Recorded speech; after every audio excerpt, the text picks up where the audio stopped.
So how do you get to know your students when you just don't have a lot of time? But you're also supposed to make connections with your students the second they walk in the door, right?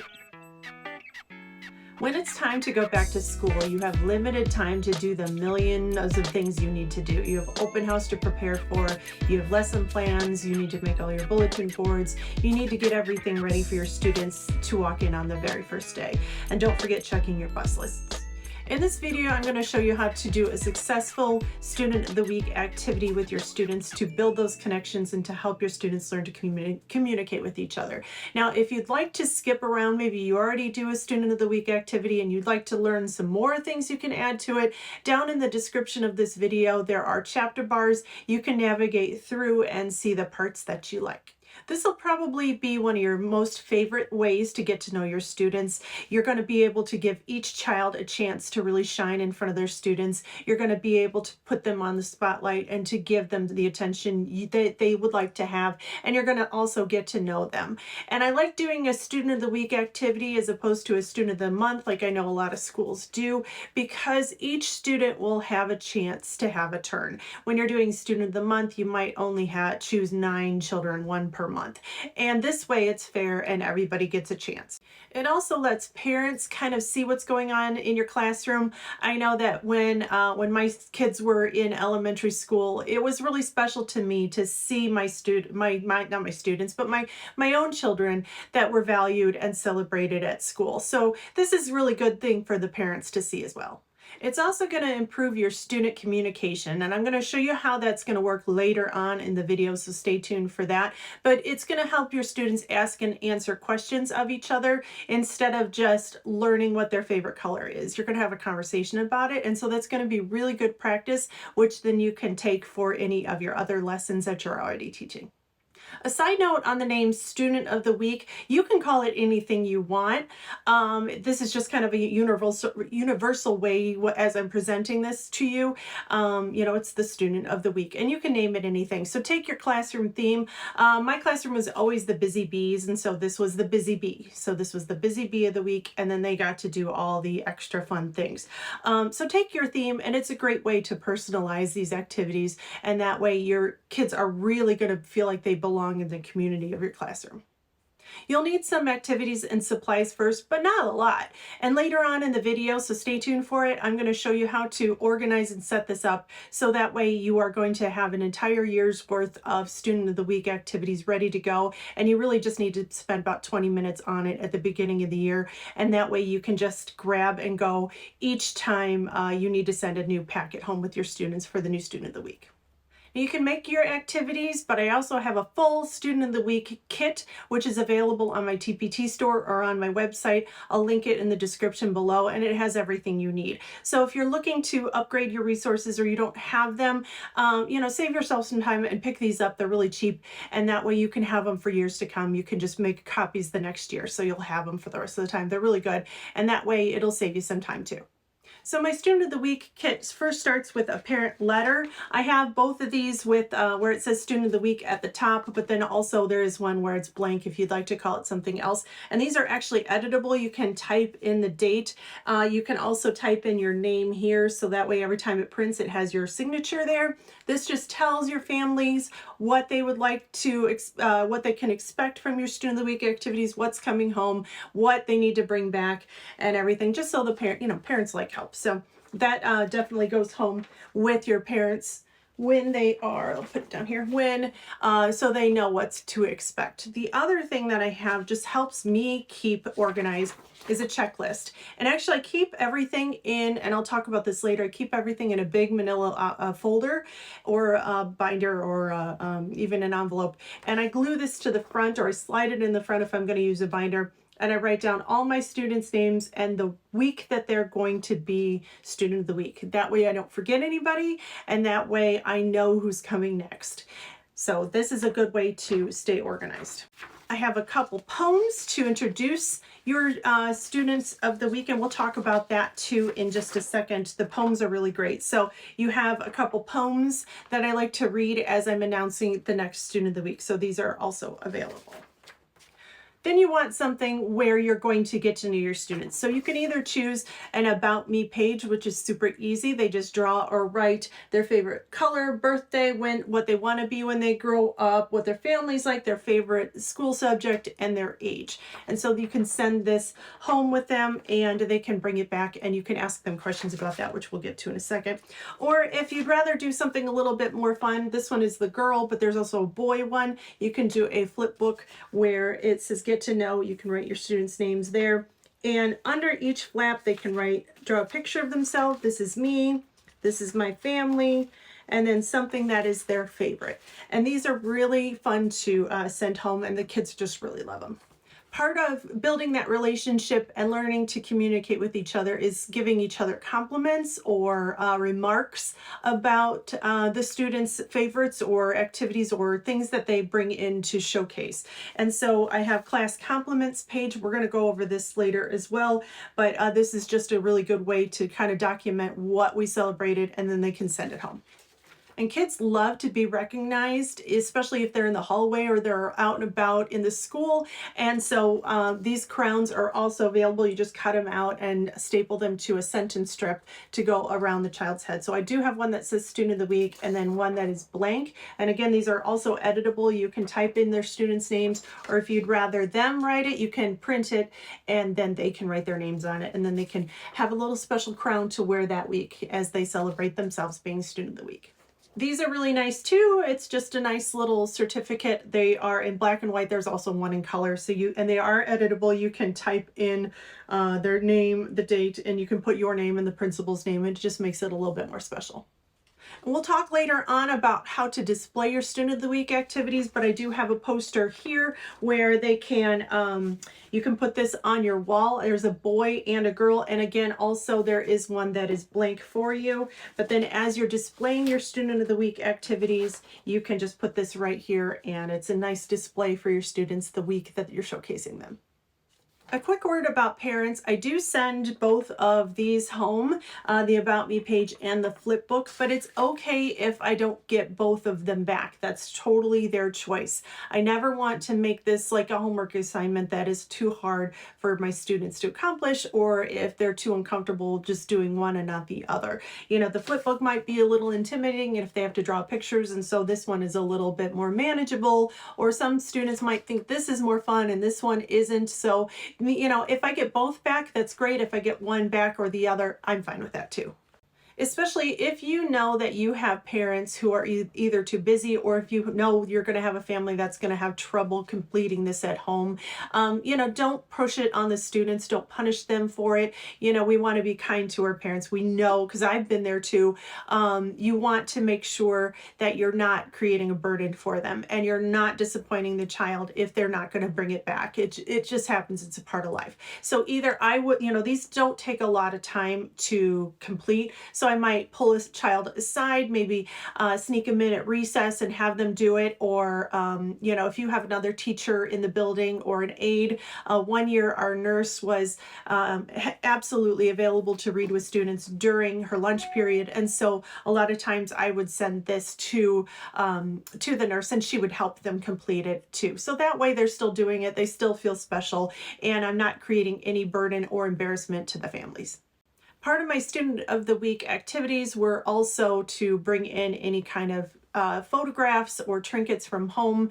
You know, I did have some rules about, you know, make sure that they're labeled, their names are on the back, make sure it's not something that is too breakable or valuable, you know, just in case. I do my very, very best to make sure it is returned in the same condition, but just in case, you know, it's being carried in a backpack on the bus, make sure it's not valuable. So if you do have those students where it's difficult for them to bring in photographs or trinkets from home, or they just might not have any, I usually have those students either pick out a favorite book from my classroom library and, you know, we'll display that. Or if there's something in the treasure box that they like to pick, maybe I'll let them display that. Or you can even elicit help from your neighbor next door, your teacher neighbor, and have them go over there and just kind of shop for something fun that they like. You know, teachers have such cool things like stuffed animals or, you know, just little trinkets or things that they use in their classroom, and see if that's something that they can display. So that way they're not coming empty-handed. I guess I get this because, I've been that parent who was too busy, as a mom and a teacher, you forget Spirit Day. Or one year for middle school, my son had to do a food like celebration from around the world, like a cultural day, and we're Dutch, and I have this great recipe for Dutch sand cookies, and I sent them in weekly. So your parents in your classroom are probably just as busy and stressed as you are. Make sure you're sending these home way ahead of time. Maybe if I want them back on Monday, I might send them home Tuesday or Wednesday the week before. That way you have plenty of time to get it back. Some parents will send it back the next day and you can just set it aside until you're ready to do your celebration. Otherwise, you can, just give them that extra time to do it. And if you don't have anything come back, then you can make sure you get another packet, which we'll talk about keeping extra copies, and quick have them do it so that they're still doing their work. Now, we mentioned poems. Let's touch on that. When you have a poetry unit in your classroom, it's great. Your students are going to learn so much about, the alliteration and the rhyme, and it just really helps them become better readers. But a lot of times you don't have the time to teach a poetry unit. And so I try to stick in poems anytime I can. And that means if they lose a tooth, I read a poem about, somebody that lost a tooth. If it's the day before a holiday break, I'll read the poem about that holiday. And it's the same thing for your student of the week. I will always try to read a poem to introduce the next student of the week. So these are the two I have. I have both boys and girls, so you can choose which ones you want. There are 2 poems, and I really just like reading it to them. You can personalize it. You can let them color it. They get to keep it. I might write a little note that says, I'm excited to get to know you. And a poem is just a really great way to introduce which child you've chosen for this student of the week next. And it would look a little bit like this. I would say, okay, my friends, our next student of the week is Alex. Alex, come on up here. And I would read the poem to Alex, and I would give it to him along with the packet and say, give him last minute instructions. Make sure you bring this back when you're done. And then let your parents know to email me if they have any questions, but we're really excited to get to know you. Now, when Alex brings his packet back and you're ready to do the Student of the Week celebration, you can make it a big deal. He can even sit in your teacher chair. That's how exciting this is going to be for them. And that's a big deal for little kids, to sit in your chair. And then you can present the crown to him. You can have this ready to go ahead of time, and then his certificate, and then start your Student of the Week celebration.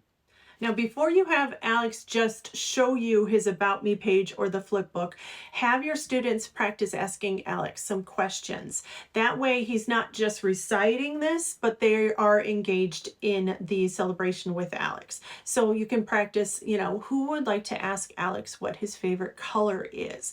And so your students can then practice, and you can absolutely model and say, Alex, what is your favorite color? Who would like to try that? And so then they can say, Alex, what is your favorite color?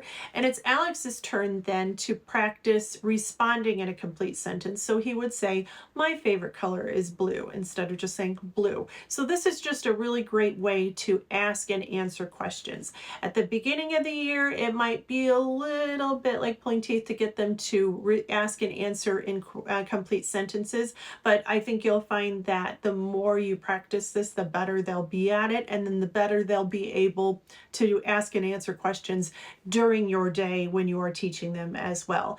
And if you are later on, if you're teaching reading and you'd like them to discuss with each other, remind them, do you remember the kind of questions we ask and answer during our Student of the Week celebrations? We're going to try that with this reading passage. So it's a great way to learn to communicate.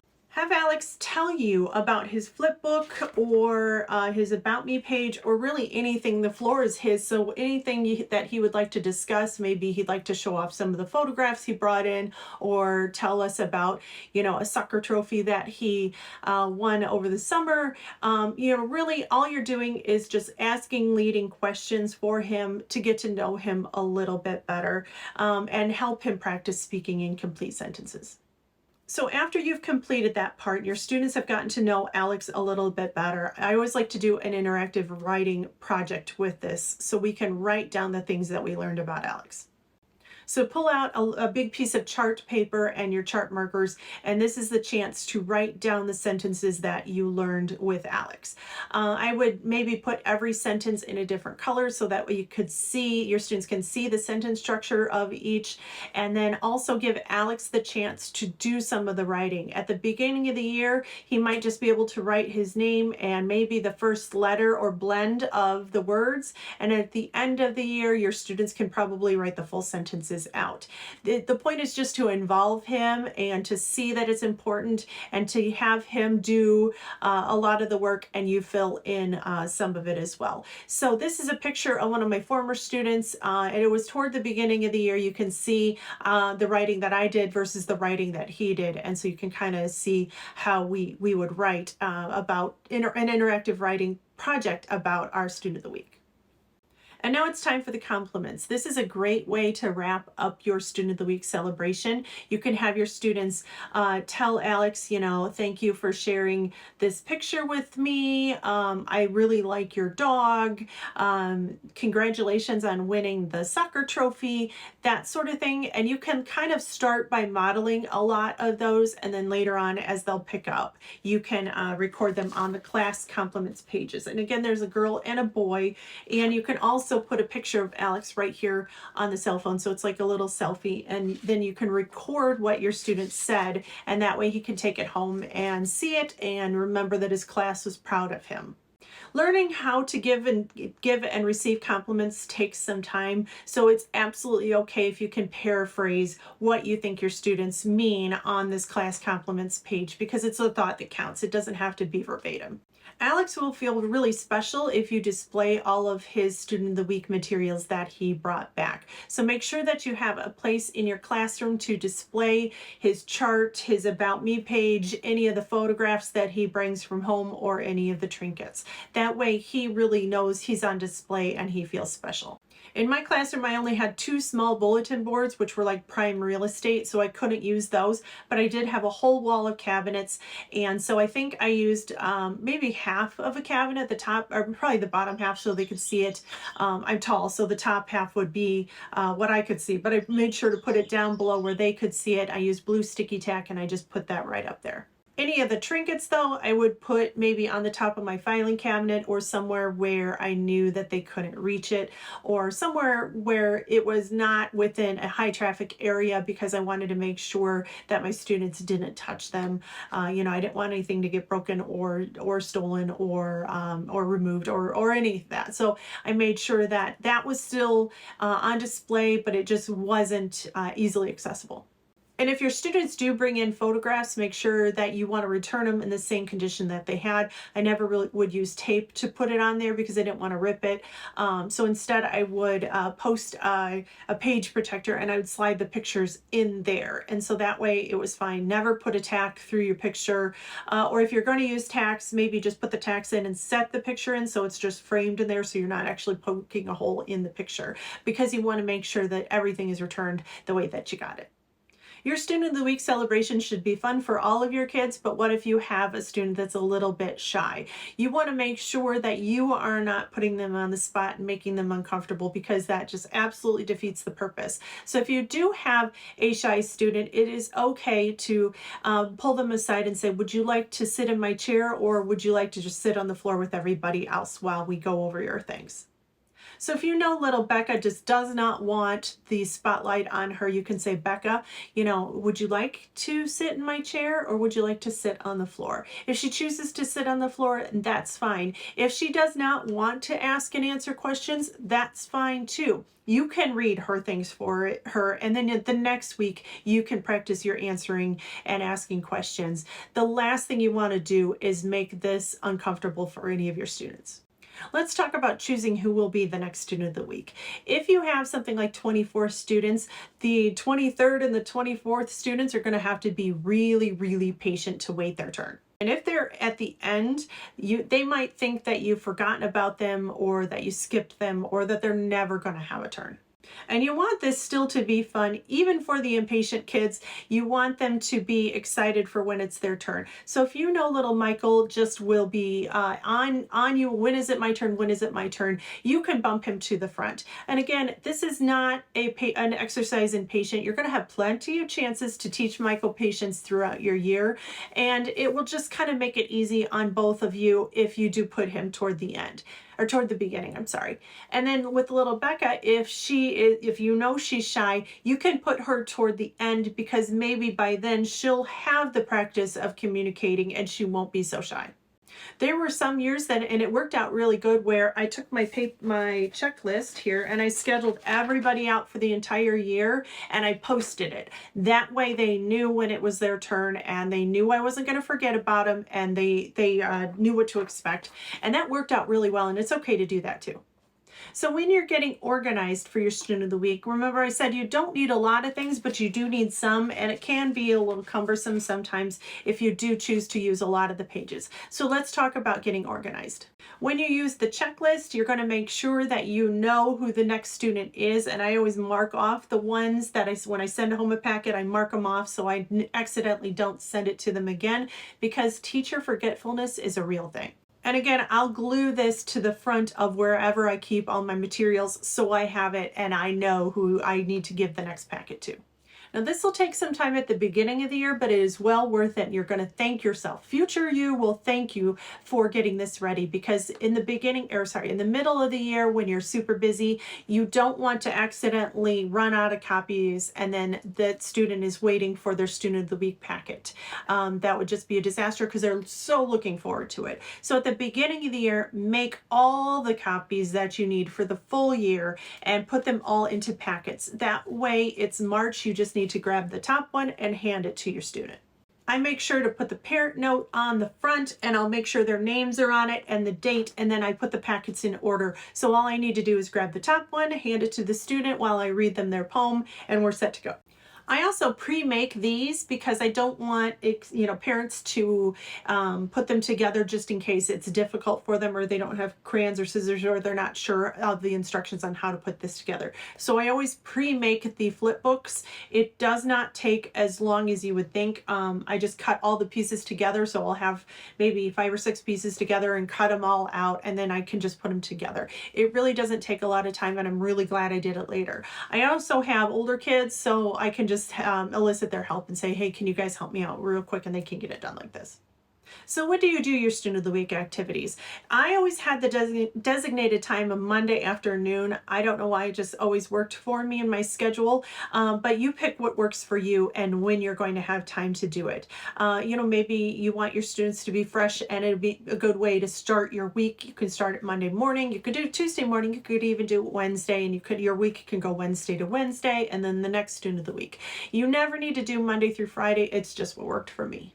The first time that you're going to do this, including all the question and answering and showing them their photographs and making the interactive chart about themselves, it took about a half hour. And then once my students got used to the routine and they were used to asking and answering questions, and they weren't like struggling to do it, it really got down to about 15-20 minutes. And so it really goes pretty quick, and once they get to know it. And it's 15 minutes that are going to be so valuable for you as you're building your relationships with your students.